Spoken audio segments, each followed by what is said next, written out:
৭৯তম স্বাধীনতা দিবসের সকালে ভারতবাসীকে শুভেচ্ছা বার্তা বাংলার মুখ্যমন্ত্রী মমতা বন্দ্যোপাধ্যায়ের।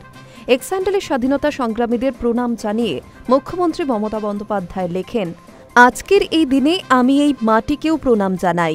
এই মাটিতে জন্ম হয়েছিল দেশবন্ধু চিত্তরঞ্জন দাস, নেতাজি সুভাষচন্দ্র বসু, ক্ষুদিরাম বসু, প্রফুল্ল চাকি, কানাইলাল দত্ত, বিপিন চন্দ্র পাল, প্রীতিলতা ওয়াদ্দেদার, মাতঙ্গিনী হাজরা, মাস্টারদা সূর্য সেন, বিনয় বাদল দীনেশ, বাঘা যতীনের মতো সোনার ছেলেমেয়েরা।